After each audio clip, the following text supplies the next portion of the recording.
領域展開。無料空所。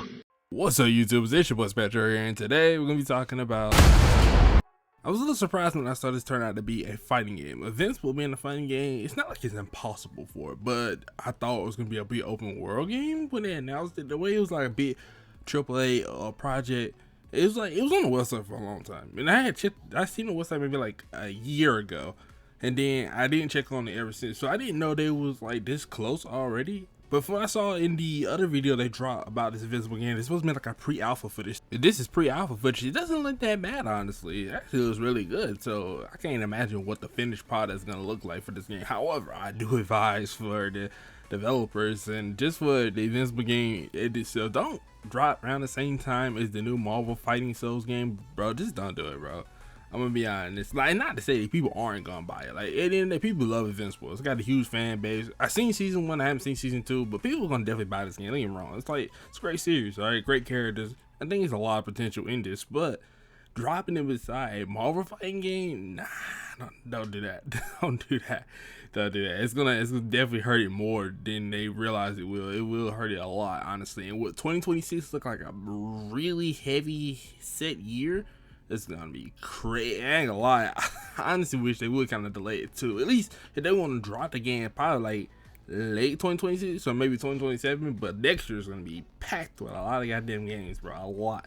It's a lot of shit dropping. So maybe it won't hurt them too much if they choose a good release window for 2026. But next year, it's like GTA 6 is out, guys. Like, I'm gonna be honest, guys. Like, this shit is just that. It's like, it's just knowing that is where that game lands. That year is where that game lands. It's definitely something to think about. But I don't think it should impact it too much if they choose a good release date for it. And plus, it's a fighting game, so it's not like y'all worry about GTA 6 having like fighting game modes in it. At least not that we aware of. But like I said, it looks cool. Honestly, for pre-alpha footage, this actually looks really great. I think it could use a lot more polish. I'm not an expert on fighting games, guys. I play my share of fighting games. Play Street Fighter 6, played Injustice. I think I have played one of the Marvel Capcom. I think I played the other one I played was the Infinity, I believe. I think it's the only Marvel vs. Capcom game I played with Marvel Infinity. But it was okay, honestly. I played it for like maybe a day. I just didn't play it no more after that.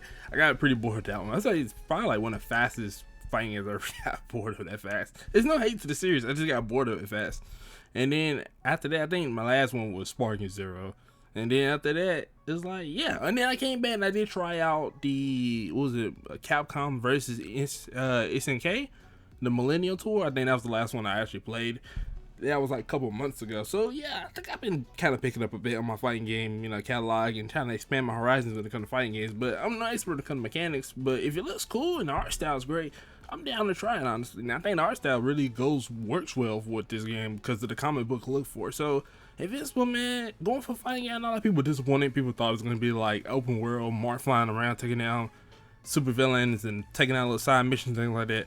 And I get it. I understand people want that big open world experience, but honestly, I'm not against this because, to be real with you, if it was going to be a big AAA open world game, it would have been a high chance that it would have been a whole lot of the issues with coming to the situation. And then you got to make sure that when you got to be open world and like that, you don't want a whole bunch of empty buildings. You don't want it to feel empty. You don't want the world to feel like dead. Regardless if it's a big world, no matter how good a game looks, if the gameplay is not going to keep up with it and it's going to get boring real fast, then it's redundant, all right? This is no hate towards big open world games, but there are games that have done the big open world space, and then, it's just a big open world space. It's not really that much content to justify it being a giant open world, because I feel like if it was on a smaller scale, it would have been a lot better for it. But that's just my take on the whole situation. Now, let's not rule it out, guys. Honestly, if the game does well, and this fighting game actually does, get a good amount of traction, it makes a good amount of money, and, at least a good revenue come in for this game, and then the possibility for DLC characters in the future, I think this game can do well. I think this game will benefit. I'm not kidding with you guys. This game should not be doing guest characters. They don't really need to be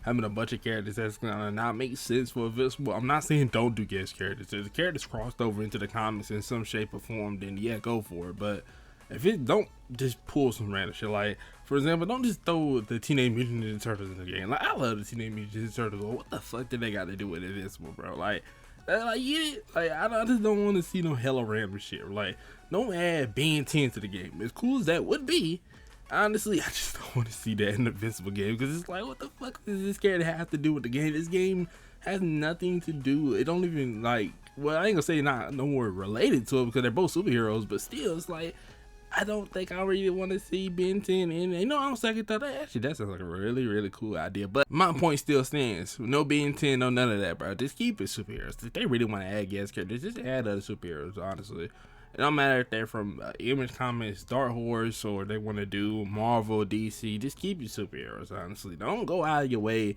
and adding somebody like Hellraiser or some shit like that. Like, that shit don't be making sense. Like, guest characters have not made sense for a while now when it comes to video games, or just some franchises in general. Like, some guest characters is like, what the fuck did these characters have to do with this game? And I'm looking at you, Mortal Kombat. Yeah, I am. And I'm looking at you as well, Call of Duty, because what the fuck is the deal with that? Anyways, all that being said, though, folks, thanks for watching. I'm gonna enjoy the video. Like video, subscribe to the video. Tell me what you think, comment below, and tell me what you guys think about the Invincible versus game. I think there's a lot of potential for this Invincible game. You know, it might open the door for other Invincible games in the future. So who knows what the future may hold for it. But all that being said, though, folks, I'll catch you guys next time. I'm Spetcho. See ya.